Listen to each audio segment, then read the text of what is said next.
Hi, this is Josh Marshall, and this is the Josh Marshall Podcast with Kate Riga. Today, we're going to talk about the Republican investigations, such as they are, the ones that the House Republicans are doing with what they call the Biden crime family. And we've had a number of kind of deflating revelations over the last few days. We're going to talk about that. We're also going to talk about Kate is going to preview the next Supreme Court season. Kind of like a reality show. The next season that they're going to drop next year, or I guess the decisions come next year, and then the hearings and whatever they call them. And then we're going to talk about, you know, we're a year out from Dobbs, but as you know, we still have the implications and fallout and follow on actions of that decision still percolating through the states. And as everyone expected, and has largely been the case, abortion has either been outlawed or de facto outlawed in much of red state America, but not everywhere. There's various places where it has been hung up either because the state political process didn't quite have you know didn't quite want to do it when push came to shove. Other cases where there have been hangups in the state legislatures or state courts or so forth. But we seem to have had Iowa moving ahead with a de facto ban. So we're going to talk about that too. But before we get into any of that stuff, I want to share a couple of things with you. The first is I want to thank everybody listening to this podcast, especially everyone who is a member and or contributed during our TPM Journalism Fund drive that went for the last month. July 7th was the final day.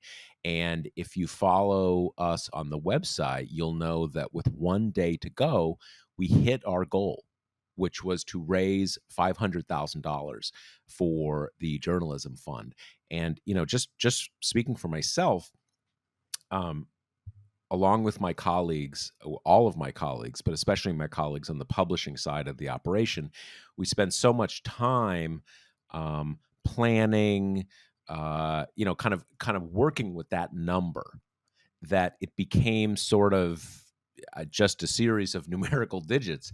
And when we finally got to our goal, which again was not just like something we pulled out of a hat, it was really necessary for us to hit that goal this year. I was, again, sort of dumbfounded, because that is a huge amount of money. That's $500,000, and our readers and supporters really came through for us, and it's a testament to the community which surrounds and supports this organization. Because, as I said, that is just a huge amount of money, and it is an amount of money that says a lot of things about the organization and a lot of things about the relationship that our readers and our listeners have with us. And there's a few posts I did last week where I kind of expanded on what that means about us as an organization, and so on and so forth. I'm not going to get too far into that today. For now, I just want to say thank you. We really appreciate it. With a couple days to go, I really thought, I'm trying to think what day of the week it was. I guess it was Thursday morning. The beginning of the second day. 2 days before we were done, and we had about $50,000 to go, or maybe $45,000 to go, something like that. And we had been averaging kind of in the low teens a day in the sort of the latter part of the drive. And I figured there'd be like a kind of a final surge, but still with 2 days and $45,000 plus to go, the math didn't quite work. And I sort of half sarcastically, but also not sarcastically, did a post where I said, "Hey, we're running out of time here," and that kind of brought the cavalry over the hill, right? And we ended up basically getting to our goal with 1 day to go. So I want to say thank you so much. We really appreciate it. These funds do not go into some black hole somewhere. This is what sustains our commitment to original journalism, investigative journalism. So you have made this possible, and we greatly appreciate that. Before I go any further, I want to, because the drive is over, we have our usual sponsor returning. If you can't handle the heat, get back to the kitchen, because with a glass of Grady's New Orleans style cold brew in your hand, you'll be ready to tackle whatever sweaty situations pop up this summer, and very sweaty situations. I don't know where you are, but like where I live, and I'm pretty sure where Kate lives, it has not only been hot, but it has like been humid beyond all imaginations. I mean, it's really, as I think a lot of us are, the last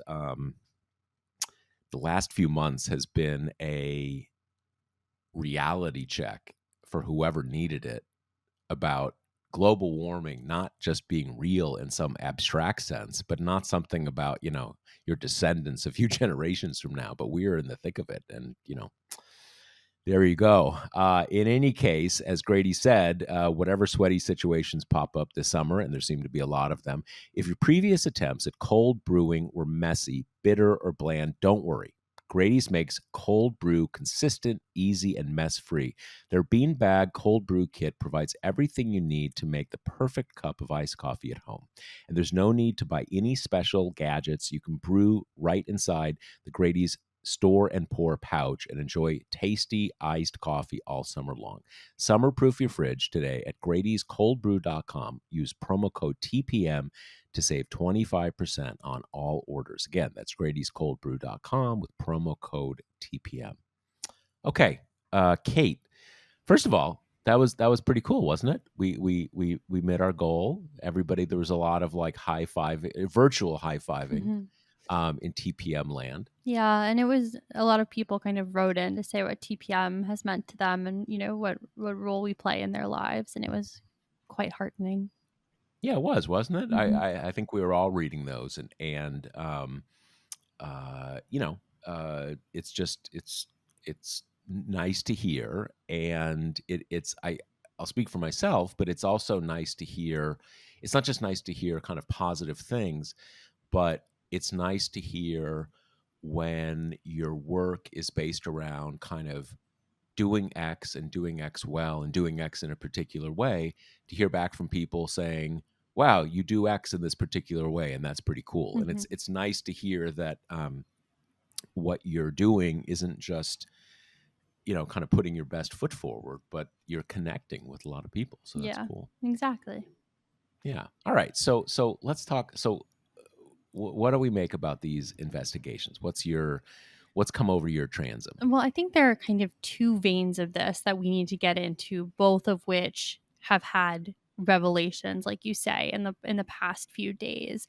So, kind of the first effort here by Republicans was to say that this U.S. attorney, David Weiss, who had been appointed by Trump, was left on by the Biden administration to kind of avoid the appearance of impropriety since he was dealing with the Hunter Biden stuff. Um,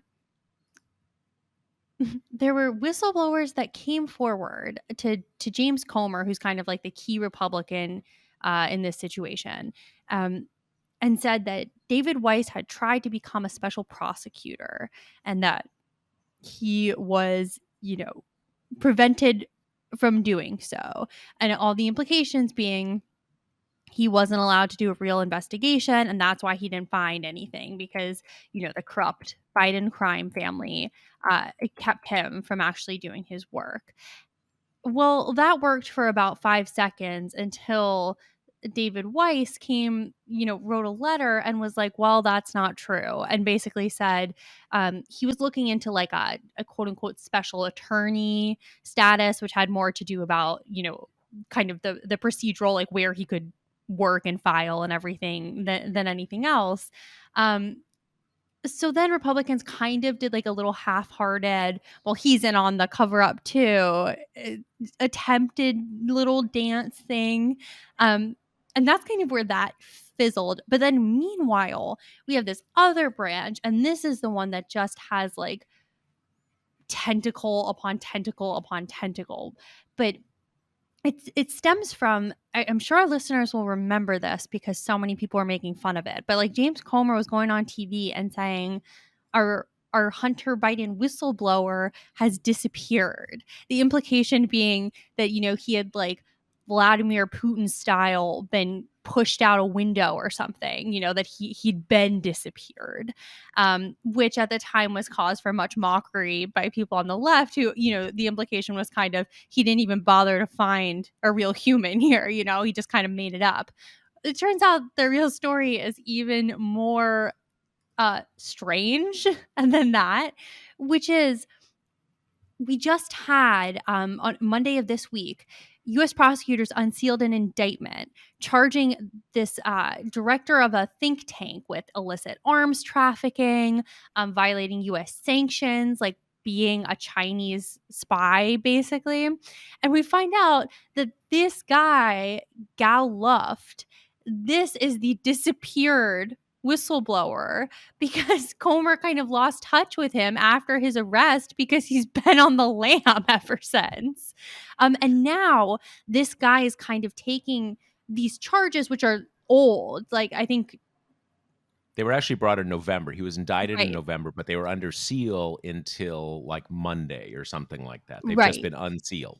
And so he post the charges. Okay, that's important. But he's trying to say now this is the corrupt Biden DOJ trying to silence me, a whistleblower who's got evidence about Biden Jr. and Sr.'s various nefariousness. Now, of course, one kind of quick look at the timeline reveals that the charges predated his sudden interest in, or his revelations about being the whistleblower, right? So he's saying they're trying to silence me, I guess because they somehow predicted the future that he was going to reveal himself as a whistleblower, at some point in the future. But this is what's going on. And the Republicans have just no hesitation, right? They are 100% on the side of this guy who's been charged with arms dealing and spying and all kinds of nefariousness, and deciding that the dang Democrats and the DOJ are trying to silence this upstanding citizen who's on the run from the law because what choice does he have? And this isn't even just, kind of Comer or Jim Jordan or these like right-wing nuts who have gotten positions of prominence in the McCarthy House, but you also have who I think is like one of the most comedic figures in the Republican Party, which is Nancy Mace, who always manages to maintain this reputation in write-ups about her that she's like kind of The thinking person's Republican. exactly. And she's of a new generation, right? She's not like beholden to the many foibles of the Republican Party. She calls it like it is. She's willing to buck leadership. And then as all of these kind of fawning profiles are written, inevitably, whatever situation this is that she's like making some noise about, she always comes back to the fold and votes with Republicans in the end. But she's also been kind of making the rounds and being like, this is a cover up. This is, unforgivable, blah, blah, blah. So that's where we are now, even though this Luft guy in particular has like all these tentacles and the kind of like grubby way that a lot of these figures from the Trump administration have them, which was, he's trying to like broker influence with the Chinese, and that led to a connection to this guy who's on the Trump transition team who Luft was like fingers crossed hoping would get a position in the Trump administration, and then he could be leverage that and say I have influence with the president. This guy ultimately didn't, but it's all that kind of like tangled grubby influence peddling that happened. Was it James Woolsey? That's right. It wasn't. Yeah. Who's there's a whole a whole complicated story about him. But for these purposes, as Kate says, they wanted to put him on the payroll on basically, the the People's Republic of China's payroll while he was a Trump advisor to kind of pipeline their stuff into Trump's ear. So Right. it's not, they kind of talk about, oh, it's a FARA violation. And like, yeah, but it's like, it's a bit worse than that. That's kind of like a catch-all they use in a lot of cases, because getting into it's easier to prove because like you clearly had to file Mm-hmm. and you didn't. So it's pretty serious stuff. Anyway, I interrupted you. I'm sorry. Go No, ahead. I was just gonna end by saying, like, doesn't that feel like such a familiar figure to you? It's like all these men who kind of came out of nowhere when Trump rose to power, who are like a bit greasy, a bit slimy, a bit easy to picture in like seedy cigar lounge kind of people who all just like came out of the woodwork to try to take advantage of a, to put it lightly, an unscrupulous administration to kind of, enrich and empower themselves. Yeah, it's as you say, most of these people were always sleazy, Hmm. and many of them, for those of us who are a bit older, James Woolsey was actually briefly Bill Clinton's CIA director. So like a big wheel, not some random dude. Even then, there's basically the idea was that Woolsey was all the different factions were a little fuzzier back then, but Woolsey was kind of part of the neoconservative scene, and the idea was that this was the Clinton people trying to, kind of co-opt those folks a bit, bring Woolsey in, and he only lasted, I think, a couple years, and then he became sort of anti-Clinton. But the key is he then became a really, really, really important person in the years long building up to have another war with Iraq. And in that period between 9/11 and the beginning and the invasion of Iraq, he was a big a not one of the most prominent names, but an important person floating a lot of the more kind of unhinged Saddam WMD kind of conspiracy theories. Um, Everything so there's a whole history there. But the way you put it is exactly right, that there's always been tons of sleazy people in Washington, or people who are, let's say, sleaze curious, right? They're open to it. They've been interested. Hasn't been the right life moment for them to try it the first time. But suddenly there's administration where like, man, fucking everything goes. Whatever you want to do, let's do it. Hmm. And that's sort of an example that in sort of every other administration, even ones that did a lot of sleazy stuff, maybe a lot of illegal stuff, there's always this tension where you have certain gatekeepers who kind of keep a certain class of people at a distance, even if that's keeping a certain class of people at a distance so you can bring other higher rollers in to do your sleazy stuff. But again, suddenly it's anything goes, and the you now have, and I guess, what is it? I guess this is like technically a former government official in China doing this, but these kind of things, there's no former government officials, right? In the same way that there's no kind of, it's not quite the same, but when the U.S. wants to do something, you don't do someone who's like formally in power. You get someone who's on the outside, still has a real, blah blah blah blah blah. But you now have it that you've had Russian intelligence, Russian espionage agents, and Chinese espionage agents, both trying to subvert the United States via the Trump entourage and or the House Republican caucus. And it's funny, it's sort of a cliche in the world of law enforcement that you get the jailhouse tipster, the guy who's looking at life, the guy who's looking at 20 years. He's desperate, and you go to him, say, "Hey, we know this guy. Any chance you talk to him and he admitted all his crimes to you? If he did, maybe we can take care of this problem you have." So you can always find desperate people who are willing to say anything, right? That's just how life works and how desperation works.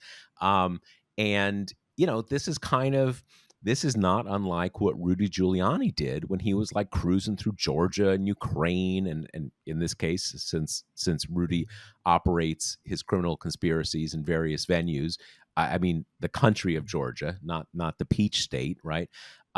He's cruising through sort of post-Soviet states, like, "Hey, anybody got any dirt on Joe Biden? I'm ready to deal. I got visas, I got money." It's just the same thing, and it's like it's comical because what you realize, and it's not surprising, Joe Biden is like the ultimate normie, right? I mean, he made a decent amount of money after he left the vice presidency and speeches and all that kind of, stuff that ex-politicians do. But he was pretty notorious during his time as a senator that he kind of didn't get any richer. And senators have ways, even ways that are not illegal, that just money it's sort of like being a big ship, crustaceans sort of like embed themselves on your hull. It just happens. It's the way of nature, right? Joe Biden may be a lot of things. Like a crooked politician just has never been one of them, and they've worked at this so hard, and they've put so much money on the table. They've put so much influence on the table, visas, all the kind of, get out of jail cards. And this guy is the best they could come up with. And it's all, look, it's, I briefly this morning tried to kind of dip into looking at the sort of the details of the conspiracy theories. And I guess this guy was in business with one of the Chinese companies, or doing some sort of business with one of the Chinese companies that Hunter Biden also had some business deals with. Okay, I'm sure these are big companies. These are like state energy companies and stuff like that. It's not like, when someone just, Josh Incorporated or something. These are a lot of people do business or whatever. My dogs are going insane. Hold on a second here. Anyway, these are big companies. A lot of people do business with them. And as with all these things, just in the sense that this David Weiss guy, and it's important to be clear. We say that he was appointed by Trump, and that's true. He was appointed by Trump to be the U.S. attorney from Delaware. I can't remember if Delaware has 2 districts or 1 district. I assume 1. In any case, appointed, but he wasn't like some name escapes me right now, one of these kind of Trump weirdo hangers on. He's got a good reputation. He's like career prosecutor type, right? So it's not like he's like a Trump lackey or something like that. He's just a career guy that for whatever reason, that's who they appointed. It's certainly possible that despite Trump, appointing him, and despite the Biden administration, like very public, Jesus Christ, it's certainly possible that this David Weiss guy, despite being appointed by Donald Trump, and despite the Biden administration very publicly saying, we're not going to touch this guy because he's investigating the president's son, so he's kind of bulletproof, right? We're not going to do anything. Despite all of that, he's actually a Biden crony and part of the conspiracy to let Hunter Biden off the hook. I mean, anything's possible, right? Stranger things have happened. Not much stranger, but okay. And it's certainly possible that this rando sleazebag, who like literally was indicted 7 or 8 months ago or 10 months ago, and is like literally on the lam. He jumped bail, right? And I mean, if you've been around DC for any period of time, you know these guys. There's just an endless list of these sleazoids, and most of them just kind of run under the radar and kind of just do kind of low level sleaze that is probably illegal, but there's so much of it, and if it doesn't rise to a certain level, they don't get in trouble. Like, okay, yeah, maybe he's got the secret double secret dirt that no one else had, and all of these charges against him are just part, like, but like, dude, come on. Like, come on. And something you said a bit ago about how, it's really similar to Giuliani kind of trolling around the post Soviet states. I mean, in a lot of ways, these are just the reheated accusations that Giuliani made then. I mean, Totally. Comer keeps going on, and the more right wing of a show he'll go on, he'll say it. I mean, he's found no evidence, but he'll say, the president and his son took XYZ, $1 million from some kind of foreign entity kind of thing. I mean, it's the same stuff that they couldn't find evidence for then, and that led to Trump's first impeachment. And we've already been through a cycle of this where you actually have some like right wing outlets getting pissed at Comer because they're like, you have to give us something. Like, we would love to run with any of this, but like, it's been so silly up till this point, and this Gal Luft guy is giving them a little bit more mileage in the tank insofar as like the New York Post got the exclusive interview with him and, that kind of thing. But it's funny because when he surfaced, and I say surfaced as in the indictment was unsealed, Right. Comer was like, now all those people on MSNBC who laughed at me are like, they're fools. And it's like, yeah, they're the fool, my man. Well, the other thing, in the case of the whole, the sort of original Hunter Biden thing was this idea that, Joe Biden fired the Ukrainian prosecutor, Mhm. and that was the payoff, and blah blah blah blah.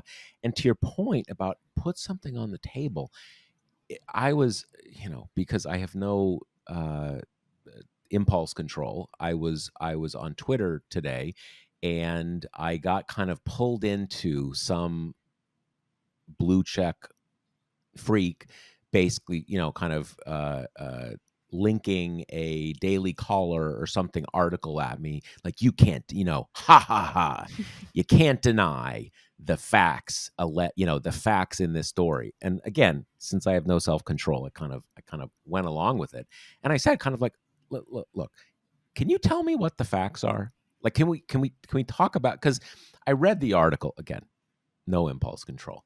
I read the article, and it's kind of, as I said, kind of like, well, this guy also had a connection with the state company that Hunter Biden was connected in. And this is the company Hunter Biden, one time when he was like strung out on coke, said, you better, my daddy's gonna come after you and stuff.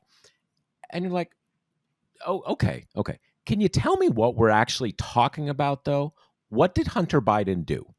What is the specific thing that Hunter Biden did? Not like the crime family and all the money and all the millions and quid pro. Just one thing. Tell us what the one thing is, and then tell us how you know it. And this isn't just taunting. It's kind of like, can we actually, like, to the extent you're going to taunt me and say, like, can I deny it? Well, that's hard because you're not even actually saying anything.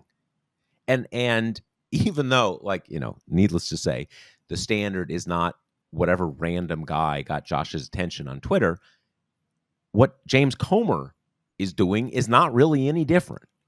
It's just these kind of vague something. And, some of it, when you hear it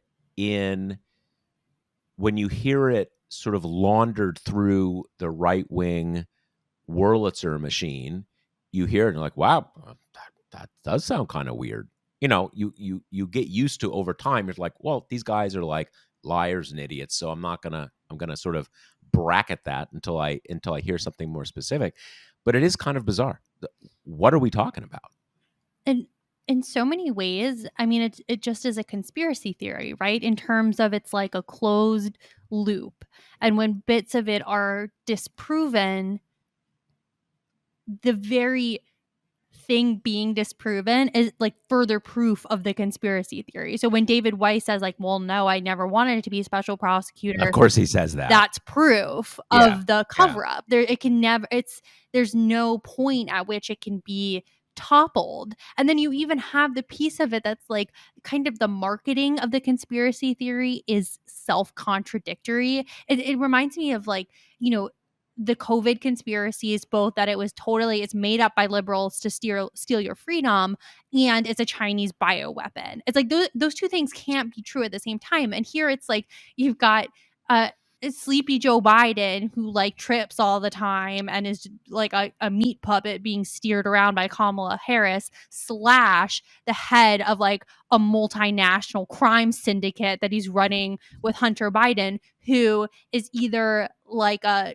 zombified drug addict or a conniving mastermind who used his connections to leverage himself into these like multi-billion-dollar deals. You know, none of it has any like consistency or really any interest in a fact basis. It's just this idea that if you can kind of like stir up the connotation of untrustworthiness and sneakiness and selfishness and greed, if you can just kind of keep that miasma thick enough, then it'll stick no matter what the underlying stuff is, because the audience for this is already kind of departed reality. So what does the fact pattern matter at that point? Yeah, and I think the thing that I come back to that is a bit more concrete, because there's all of this is so smoke based, right? Smoke as opposed to fire, and you have so many things that like, okay, wow, your whistleblower who was going to just bring down the hammer on the whole Biden, it's over, turns out to be this kind of comically corrupt freak who's looking at like 1,000 years in prison. Like, okay, do we think he's got a credibility? You you have all that going on, but then you come back and say like, that the whole Weiss thing, and then the whistleblower slash informant who we later found out was this Gal Luft guy. Those things dominated sort of the political news conversation for a few weeks, right? And it's not like, I mean, yes, you can point to all the different news organizations, various articles they've published that are kind of, this House GOP gang, they can't shoot straight, they're silly, and blah blah blah blah. But for all that, these allegations kind of held the stage. And at a certain point, don't you say like, did you make some poor editorial judgments when like you ran with these stories? And I'm obviously Fox does and the New York Post does, but everybody else kind of does too. And they're not saying it's definitely true. They're saying they're allegations. It's kind of bad news for Biden. He thought the Hunter thing was over and now it's not over and stuff. But nowhere else in professional or personal life do you have a dynamic where the same people come forward over and over again with stuff that is not only completely inaccurate, but stuff that you knew was inaccurate, you knew it wasn't true, or you cared so little that whether it was true as to be the same thing. Again, any other part of life, people just don't pay attention to those people anymore because they have zero credibility, and yet that doesn't happen here. And it's funny because I sometimes think about a dynamic where as a semi reporter at this point, and as a commentator or writer or whatever it is I do, you want to take everything seriously, right? Not just be in your own bubble and you know, make sure your filters aren't filtering out stuff that you should be paying attention to. But with these Comer and Jordan types, it's really hard because I know these guys. I know these guys. Nothing they ever say is true. They have no basis of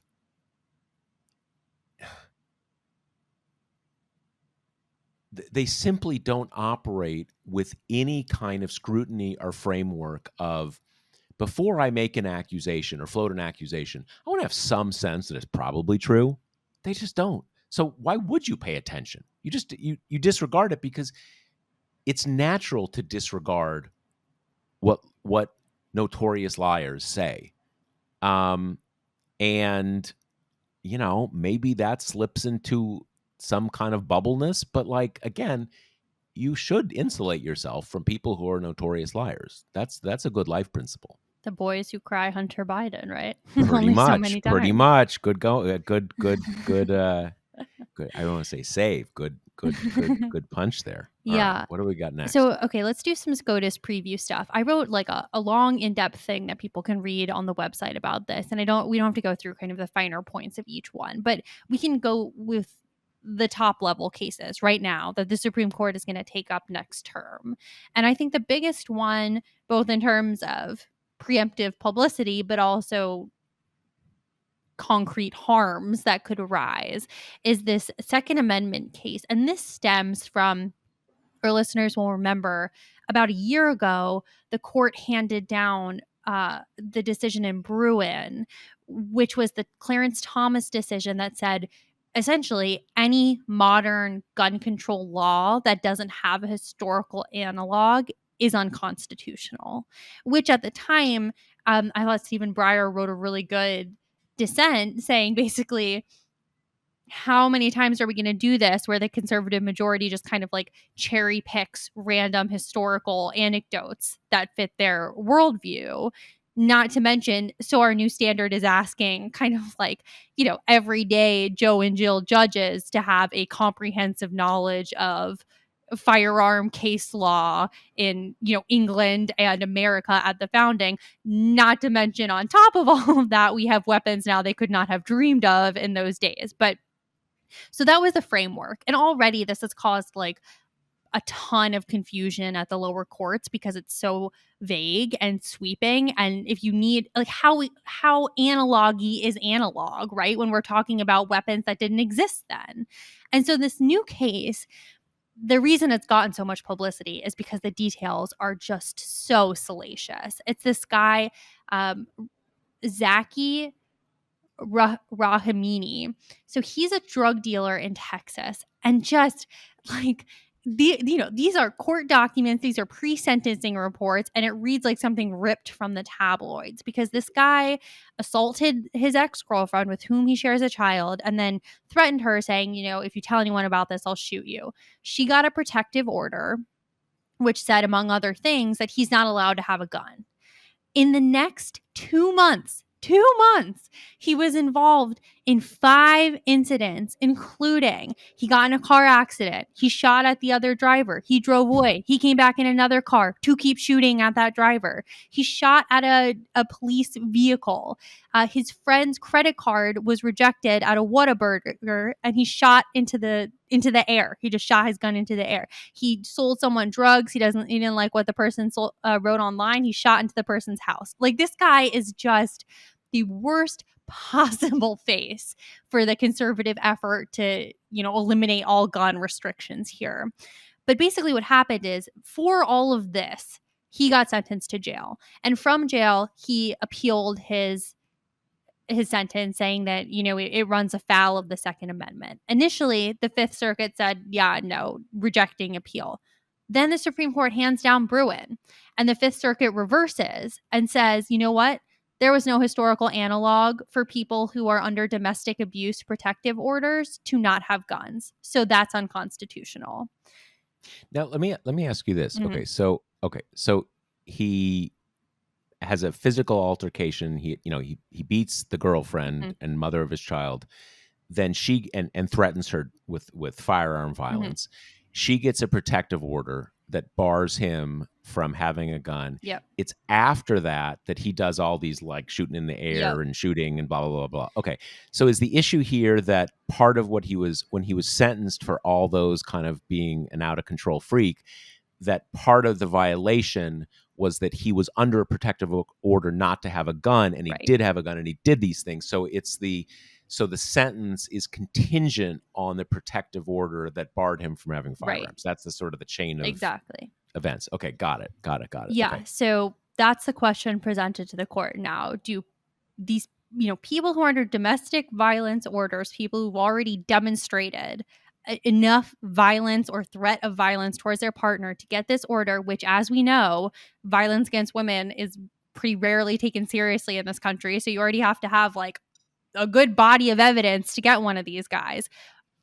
Is it unconstitutional for them to be forbidden from having a gun because at some loosey goosey, who knows when at the founding, we didn't keep people who are violent towards their partners and under protective orders from having guns? I mean, like, every part of the question is so ridiculous because what was our conception of domestic abuse at the Well, but founding? that's actually, I mean, there's so many ways in which this whole framework that they put forward just doesn't make sense. But to put it, just to focus in on this case, generally speaking, you weren't supposed to have a lot of situations with girlfriends, right? True. That you had spouses or you had common law spouses, which is basically what we would now call your girlfriend or your boyfriend that you live with. I mean, it's a little more complicated than that, but that's kind of it. So and in theory, there were laws against domestic violence, but like not really. It was certainly. I mean, it's a very complicated issue, but it was certainly to a great extent an expectation that a husband had a right to be physical with his spouse in the way that he did with his kids. I mean, again, it's a little more complicated, but yeah, the idea that it, it, the other thing that, and you kind of alluded to this as you were telling the story, if you wanted to make this argument, you'd probably you would look for a case where there's some sort of domestic dispute, the woman runs to court, says all this kind of stuff. He's threatening me, something like that. Maybe the guy works as a security guard. So not only can he not have his guns, but he can't do his work. He did everything right. And so he's been damaged. Not like, you don't want to have someone who's like going nuts and like shooting random people and stuff because it's pretty hard to say on the merits that like, wow, this guy really shouldn't have had a gun. Right. And partly because he's such a horrible poster boy for this case, his lawyers and various conservatives have kind of tried to get the Supreme Court not to take up this case and argued, Bruen is brand new. Lower courts are still trying to detangle what's going on. It's somewhat rare for the Supreme Court to take up another case that stems from one they just did, blah, blah, So blah. wait, so kind of like the official Second Amendment bar itself has been no. Can we just let's wait for a better case kind of thing? Yeah, basically, like, everyone who's been quoted on this who's from that world is like, well, now we're really worried that Bruin's going to get narrowed because Right. it's going to be hard for the court to stomach saying, yeah, no, we think people who are like demonstrably violent in our community should have guns. And totally out of control. It's one thing to be violent, but if you're like shooting up a Whataburger because Exactly. they put too many onions on your burger, I mean that's like, as you say, there's violent and there's out of control, and they're two different things. Right. So that's the big one that's getting all the headlines because, as we say, I mean, the details are going to be irresistible for outlets to write up. The Whataburger incident alone, I mean, that's going to be emblazoned on the brain, right? Let me ask you this: do we know who voted to accept it. Is it possible that some of the liberals voted to accept it Totally. because they knew what a bad case it was Hmm. for the second for those people? Yeah. I mean, I have no idea. I'm Yeah, just they're kept curious. secret, Yeah, so we don't yeah, know. yeah. Um, Interesting. so another big one I want to mention is this the Consumer Financial Protection Bureau. This is Elizabeth Warren's brainchild, basically. Wait, let me. I mean, I apologize for. Let me just Mhm. because there's something occurred to me. The lower court. Wait, what is the decision that they're reviewing? Who did it favor Are you in going the back to gun the case? gun one? Yes, I It's apologize. I'm no, just no, no. trying This to. is his. This is the Fifth Circuit reversing on itself when it got his appeal from prison. So the Fifth Circuit accepted his appeal. Correct. Okay, so it is possible that some of because I was thinking if it's in the reverse direction, you're not going to vote to take something where you're just going to affirm the lower court. I mean, in theory you can, but Right. probably doesn't make. But so it is possible that it was the liberals Mm-hmm. saying kind of like, okay, this is a good case, not for us. But anyway, sorry for Exactly. the Yeah. interruption. No Okay, worries. Um, yeah. Okay. So we have the CFPB, which is Elizabeth Warren's brainchild. This grew out of the 2008 financial collapse. It does what it says, right? It's meant to protect consumers in terms of loans and mortgages and all that kind of stuff. This case grew out of kind of a garden variety dispute where there's a CFPB regulation that payday lenders can only try so many times to withdraw money from a borrower's account. The idea being if they keep trying, the borrower incurs fees, right? If they don't have the oh, money to okay, pay got back it, the got it, got it. loan. So the trade association representing the payday lenders challenged this, but also said that the entire funding scheme of the CFPB is unconstitutional. And so the entire agency should be dissolved. And their foundation for saying that is the CFPB is funded by the Federal Reserve, which is funded by collecting member fees from its member banks. Um, all of that is not the kind of quote unquote typical way that most government stuff gets funded, which is the annual congressional appropriations. So they're arguing that because it's not part of those annual appropriations, that's unconstitutional. Even though the appropriations clause pretty much just says there has to be an act of Congress to take money from the Treasury and disperse it. And as the government's saying here, this did come from an act of Congress. Congress is the one who allocated the money, who set up the funding scheme here. And what's more, if everything that's not funded annually by congressional appropriations is unconstitutional, that covers a lot more than just the CFPB. I mean, it covers the Federal Reserve for one, which aforementioned bank fees, but then you have the US Postal Service, the US Mint. Arguably, programs like Social Security and Medicare aren't funded by congressional appropriation. So it could cast this hugely wide net. And I think the concern here is John Roberts has been pretty open with his disdain for the CFPB before and has made kind of toss off comments and oral arguments like, well, they don't even have to go to Congress to get their money. So seems like he's poised already to kind of rule Right, against it. right, And the CFPB has so long been kind of a boogeyman for the people on the right, both because it's, a regulatory agency and also everyone knows it's Elizabeth Warren's, right? It's like it's her agency. So one of the lawmakers they like least. So that one really presents a much broader threat based in an entity that we can pretty safely assume the right wing justices are already going to be predisposed right. to cut off at the root if it can. Now, is there okay? So I'm just trying to think this through because I guess it's not just well, I don't know what argument they're making, but I'm trying to think myself of what the distinctions are. That it's not just that there's not an annual appropriation, that most things come from taxes, come from revenues into the federal government, and the Fed is these fees that come from the banks that the Fed is, kind of umbilically tied to, and so forth. So in that sense, and that the decision was made to kind of loop this regulatory agency in with the Fed's sort of revenue stream, and that is different from the post office, Social Security, blah blah blah blah blah. That even if they're not appropriated on an annual basis, still come from federal taxes. I guess, and so I guess that's the argument, and that's like, okay. It's not clear why like, so why would that be a problem to kind of put them on the Fed train? I'm not like a lot of these things. A lot of these things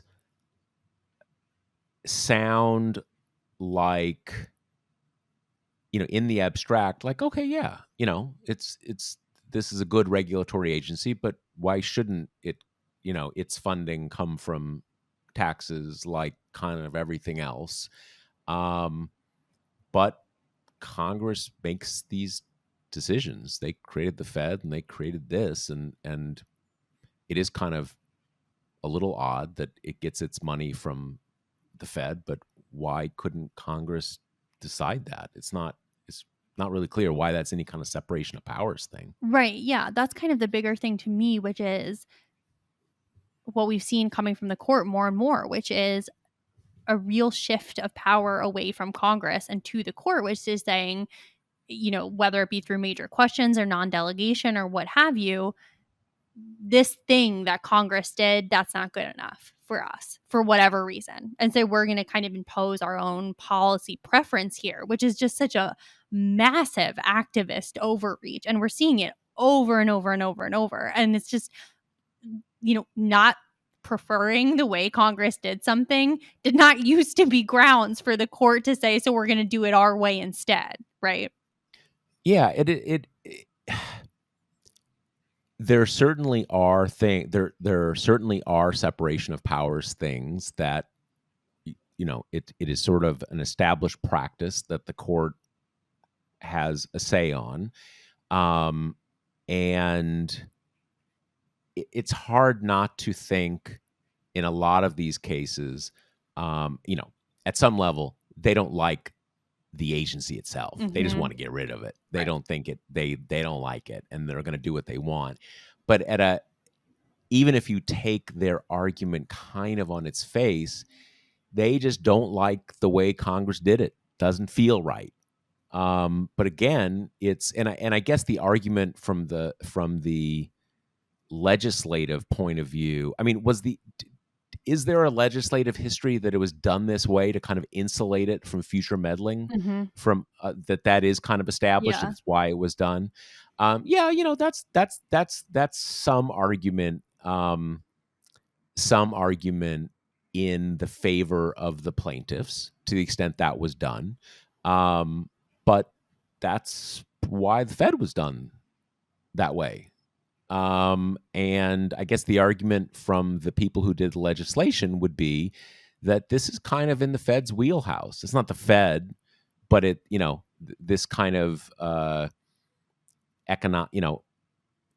oversight of basic transactional legitimacy in the private economy. That is, to the extent that you're kind of trying to like wall something off from what the next Congress does, that kind of does seem odd, but they did it with the Fed. So like, it's a little hard for me to see how you come up with an argument why it's clearly unconstitutional, but it was okay to do, Right. Exactly. okay to do it the way they did it with the Fed. I mean, there's obviously constitutional rooting to the Fed, but anyway. Yeah. I guess we'll see what they come up with. Just the last one I wanted to mention is we have this case that came out of, kind of a wonky fisheries requirement to have monitors on board, blah, blah, blah, that has the Supreme Court only took up the second question in the case. So not the specific one about fishing. but which asks squarely, should the court overturn Chevron? Now, the Chevron doctrine comes from a 1984 case, and it holds basically that courts should give agencies deference when the statutes that give the agency authority are ambiguous, as long as the agency's interpretation is reasonable.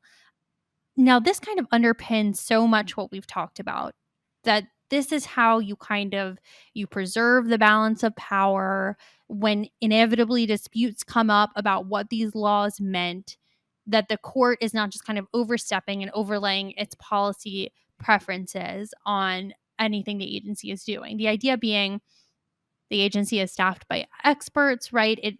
Its driving force is to deal with whatever its issue area is, and that if there's something vague, if Congress tells the EPA to regulate air pollution, then it's up to the EPA to figure out the best way to do that. For a long time now, the court has been kind of chipping away at Chevron, or using Chevron less and less. I've been kind of struck by recently the degree to which it doesn't even come up in agency cases. They've been using, I mentioned major questions doctrine and non-delegation, both of which are like, they have different histories. Non-delegation comes from the New Deal era, but basically they've been resurrected or kind of fabricated in the right-wing legal world to give courts a quote-unquote doctrine to use to not listen to the agencies or to overrule the agencies. And then, briefly, major questions is just when agencies do things that are of political or economic significance, Congress had to be super specific with their writ of authorization for the agency to be allowed to take such a big action. And this came up in the student debt case a lot. They kept being like, well, that's too much money. Congress had to be, put it in writing. President Joe Biden secretary is allowed to cancel student debt, blah, blah, blah.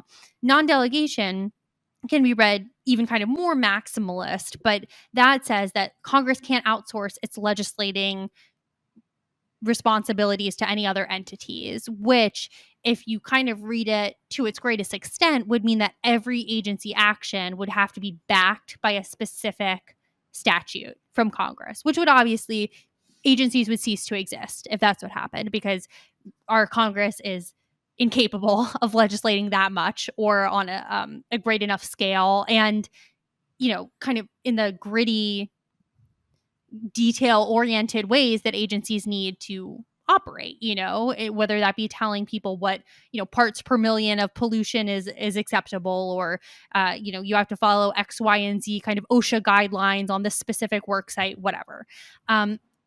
So they've been turning to these quote unquote doctrines a lot more and just kind of ignoring Chevron as it is. But as of now, Chevron is still supposed to be kind of dictating these agency cases. And this one is going to give the court the opportunity to just overturn it all the way, to say that, that was wrong. We're moving away from it. As it is, we know Neil Gorsuch and Clarence Thomas hate Chevron and keep bringing up in their writings, this is old. Gorsuch said we should put up a tombstone for this. This doesn't absolve courts of the responsibility to, take these agency cases kind of one by one, blah, blah, blah. So this is kind of a huge threat to the administrative state, despite the fact that what I said is also true, which is, as it is, even while this is good doctrine, the court has really been ignoring it in a lot of the cases where they want to, where, as you say, where they just kind of don't like the agency. Right. Now, so I know you explained this to us at the beginning of what you just described, but the general idea with Chevron is kind of like a reasonableness standard. Exactly. Okay. So basically, like, unless what the agency did is just kind of, well, not reasonable on its face, that the court just has to say, hey, you've got the EP, it says EPA on your business card, so this is up to you. It's not up to us. Right. Do we have a sense if so it sounds, as you said, they've kind of, moonwalked away from Chevron, and in a sense, it kind of doesn't, it's not really dictating case outcomes. So it sounds like you take this case just to kind of finally do away with it. Is there what speculation is there about what standard they may apply, because I mean, this is always the one of the many pretty good arguments against judicial overreach, sort of like, okay, let's say it's, because Congress can't delegate what it does about, this chemical and this carcinogen and blah blah blah blah blah, that courts have a say, but clearly the EPA knows more about this than like John Roberts does. So, I'm curious what the standard might be, since I think even the people who are most maximalist for sort of, Federalist Society jurisprudence don't pretend that these 9 people have any idea what you should do with these kind of highly technical questions. So is the idea maybe just agencies can't do anything, that they have to go to Congress and kind of propose legislation about new stuff? Yeah, I mean, you've seen kind of smatterings of this in the student debt case. Amy Coney Barrett's whole concurrence, and we talked about this briefly, but was about how you could kind of you jibe being a textualist with the major questions doctrine, and she was proposing some kind of benchmarks of her own. Like a big one for her that she often says is like, is this in the wheelhouse of the agency? That kind of arose out of, do you remember during the pandemic, the CDC tried to do the rent thing that people couldn't be evicted during the Oh, right. pandemic because that was a Right. public health concern. Right. Right. And Right. the Right. court shot that down. And her wheelhouse thing, they used a lot, right, to say this is not the CDC's jurisdiction. That would at least make us, I mean, whether it's good law or not, that at least makes a certain amount of sense. You kind of like, look, this is the disease public health thing, and you're trying to create a rent holiday. Like, Right. that's not like this just doesn't add up. But I would, I think the concern is that it might kind of behoove the court not to have much of a standard, right? Because that's, Oh, I, absolutely. I mean, I'm yeah, just saying that if you accept her principle, that would be a case where it would really kind of be shaky in terms of that principle. totally. Not that you should have that, Right. not I'm that you just saying, should like, have that standard. in a broader way, I wouldn't be all that surprised as if they do overturn Chevron to not have much of an articulated standard with her ideas or without, because Right. I mean, that lets the court kind of, DHS just had that win, right, on immigration policy. The court like let them keep their enforcement discretion.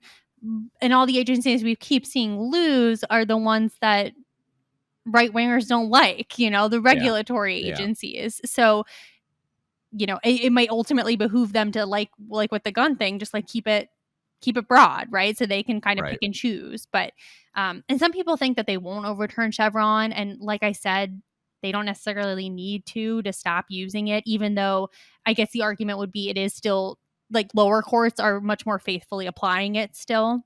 Right. Um, yeah, Well, I guess it as you say, that if the status quo is that Chevron in theory exists, but in practice doesn't have a lot of traction, and they rely on non-delegation and major questions, which in many ways have amounted to just what I want at the exactly. given moment, that you just kind of get rid of Chevron and stick with the what I want at the given moment. Why, Right. as you say, why create a doctrine? Exactly. Why hamstring yourself? Yeah, exactly. And I wonder, although I guess I do guess at the lower court level, I mean, and I don't know how much Chevron is just uh, you know, making a lot of lawsuits against just basic regulatory stuff not happen, because everybody kind of realizes like it's just, I don't like it, but there's nothing weird about it,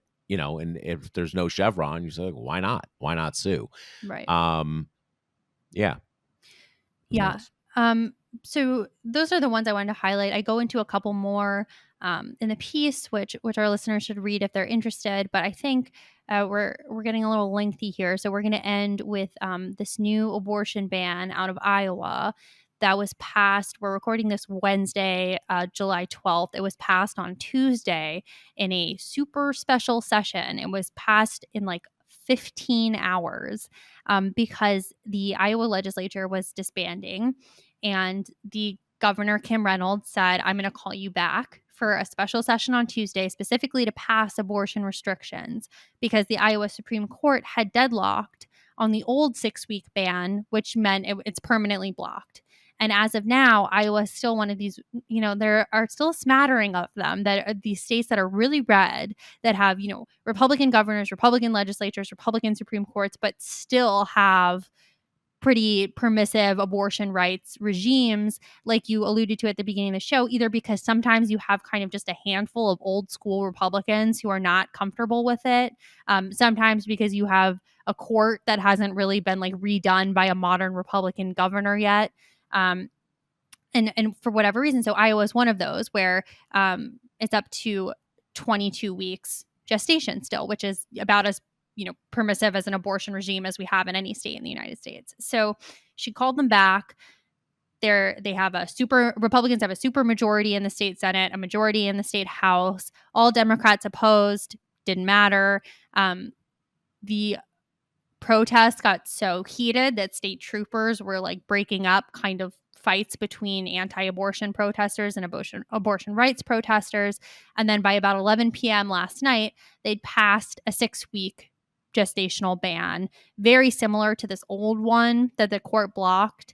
And the court blocked the old one because it had been passed pre-Dobbs, okay? And then a state court said, well, no, this is unconstitutional, and joined it. The legislators didn't challenge that at the time because this was of the era, which is so recent but now feels old, where Republicans would pass anti-abortion stuff all the time, knowing that it would never come to life, but that they could put out a press release and say Senator so-and-so is on the side of the unborn and blah, blah, blah. So that had been blocked for 4 years, the old 6-week ban. Post-Dobbs, the legislators brought a case saying, well, let's get rid of that injunction and have this law, baby. And the court ultimately split 6-6. And with the 3 who voted to block it, not completely, because this is one of those courts where it does kind of have old school Republicans on it. They wrote about the importance of a woman's autonomy, which, can you imagine Republicans on the Supreme Court saying such a thing? But part of the reason they blocked it is because they said, well, this isn't how it works. Like, you didn't challenge that ruling at the time. You don't get to come back 4 years later and say, now we want to challenge it. That's just not how it works. So we're going to keep it blocked. Is there some ambiguity here? Okay, so that point would be that they're mainly resting it on a procedural, technical issue, not whether abortion is a protected right. But it sounds like you're saying there's maybe some ambiguity, whether or not much. Or I'm just saying, it's inevitably going to be challenged legally, whether that be kind of under the I'm not super familiar, but maybe the Iowa Constitution is one of these that has some kind of personal liberty stuff that they'll do it under or what have you. Inevitably, it'll be challenged, right? That's almost like the job of Planned Parenthood, Iowa, whatever. But what I'm just saying is that since it was rooted mostly in procedural stuff, it's really hard to say how it'll come down. And I think the opinions there from these kind of old school Republicans, some of whom are uncomfortable or seemingly uncomfortable in green lighting this abortion regime, like they might still kind of be against it in some other kind of way, but we don't know. And the thing that just kind of really, 2 things I wanted to say about this. One is which a lot of outlets, when they write up abortion bans, they say it includes exemptions for rape and incest and kind of leave it there. And it makes it sound maybe not reasonable, but more reasonable, right? But then you look at the fine print, and with this ban, there's an exception for rape if you've reported it to the police or a health official within 45 days of the attack. And then for incest, same deal within 140 days, right? And then you kind of have the life of the women exemptions, which we've talked about on the show before, but which doctors keep saying over and over. It's like really hard to work within those parameters because it's, the kind of legislative language of, well, when is a woman's life in danger? When is death what she's facing? Those things don't make themselves that And also, apparent. how close do you want to get? Exactly. Yeah. So anyway, those are the kind of quote unquote exemptions that are written in. And then the other piece of this is that it's just completely out of step with where Iowans say that they are on abortion. And this has been polled fairly recently. A few months ago, the Des Moines Register did a big poll.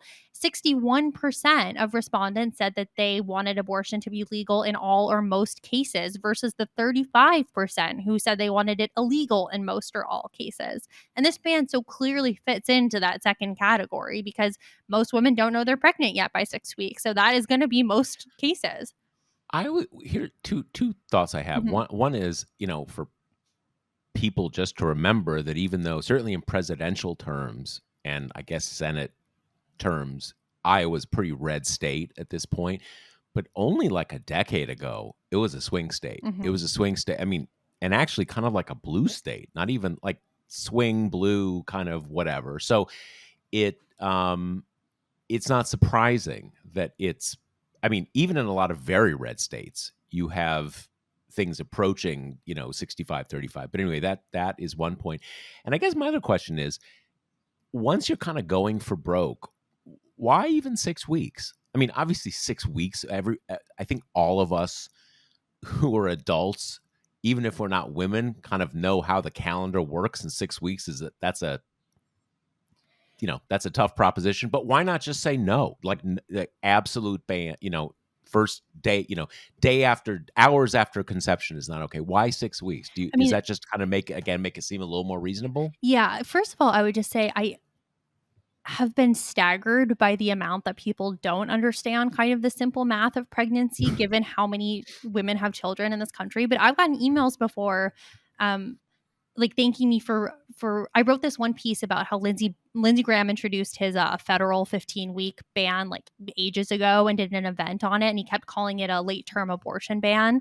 And I just wrote like, by the very math, most pregnancies are like 40-ish weeks. 15 is not even halfway. That's simply not late. And I got emails from people thanking me for pointing it out because they hadn't thought about it before. Like the anti-abortion messaging machine has been so effective in like moving the Overton window on what's a late abortion and what point of a kind of a woman's like health process is this happening. Because the other part of abortion is that people find it to be like squicky and uncomfortable and don't like thinking about periods and pregnancy and everything like that. And so I think that keeps people from putting kind of a logical brain to what 6 weeks actually means, and how early that is in a pregnancy. And I think you're right. I think because it's 6 weeks, reporters can't write Iowa passes total abortion ban.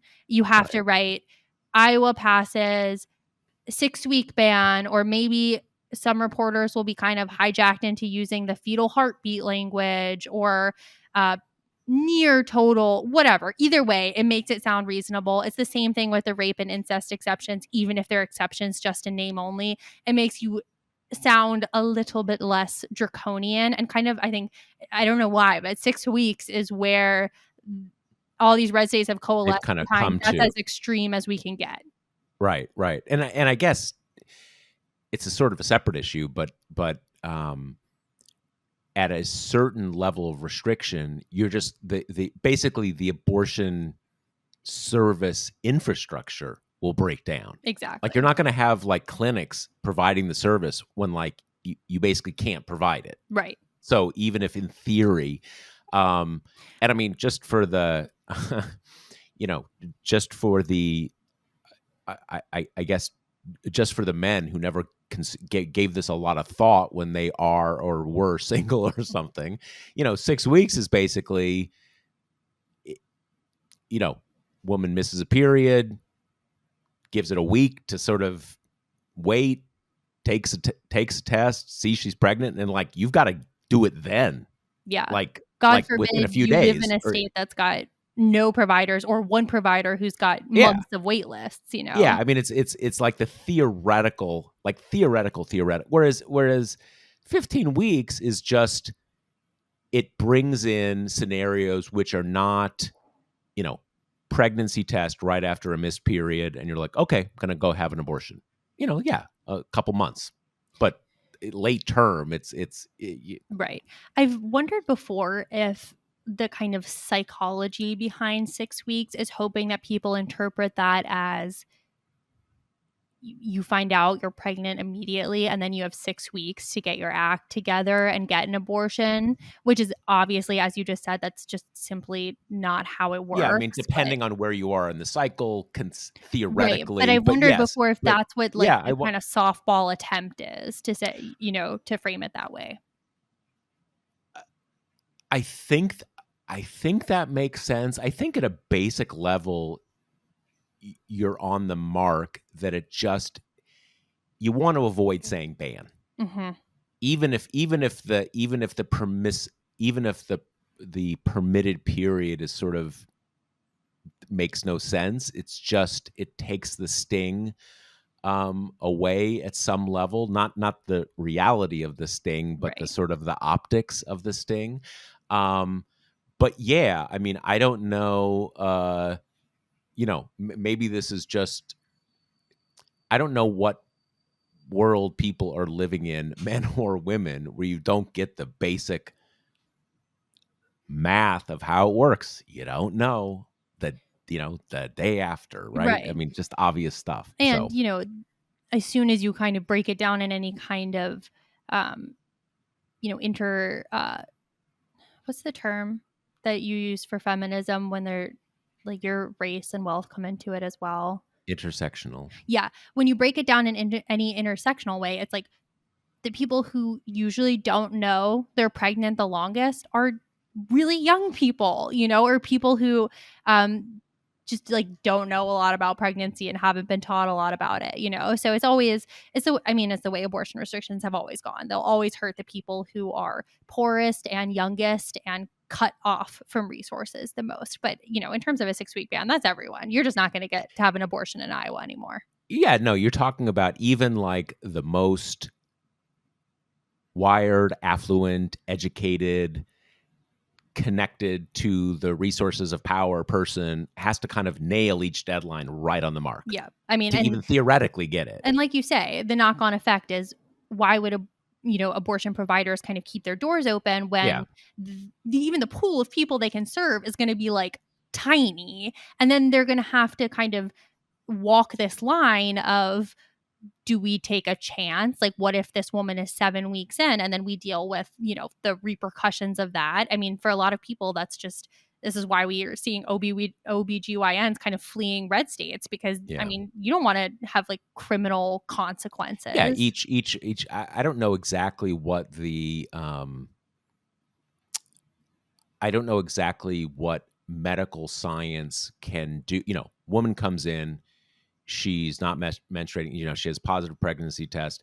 I don't know, like your average clinic, how do they, can they do a test where they say, you've missed 2 periods, nice try, Right. right? I mean, I'm not even sure kind of where medical science is to be able to say like 6 weeks versus 7 weeks or 8 weeks. And then if you're the provider, kind of each one is a potential. I mean, some cases it's a potential. In some states it's like a potential, murder indictment or Mm-hmm. I mean, yeah, but it is interesting that is, it is a way that the abortion restrictionists tell us without wanting to tell us that their position is not popular. Right. Yeah. Right. I mean, Even in red states. and we all, this all comes back to redistricting. This all comes back to gerrymandering. The idea that these Republican politicians are free to legislate way to the right of their constituents because it doesn't matter. Like if most Iowans are pissed about this, it doesn't matter because most of these people are sitting in legislative districts where they're going to win anyway because it's like all Republican. So there's just no need to like cater to the center. Yeah. Yeah. Okay, well, I guess possibly. Well, almost certainly another court case. We'll see Yep. whether it actually gets traction with the Iowa Supreme Court. Yep. So I think that's about all we have for this episode. Let me again thank all of you who contributed during our drive. Really meant a great deal to us. Obviously, in the very nuts and bolts sense, it did, but just it's just very gratifying that our readers and our listeners have our back. So thank you for that. Let me also remind you that the Josh Marshall podcast is brought to you by Grady's Cold Brew Iced Coffee. You can get 25% off every order at Grady'sColdBrew.com if you use the promo code TPM. And that is, I think, all we have for this week. All right. See you next week. Later. The Josh Marshall podcast is hosted by me, TPM reporter Kate Riga, and TPM founder, editor-in-chief Josh Marshall. The show is produced by Jackie Wilhelm. Thanks to Why Not Jansfeld for our podcast theme song, and thanks to all our TPM members who make this possible. Rate and review us on Apple Podcasts, and subscribe wherever you listen.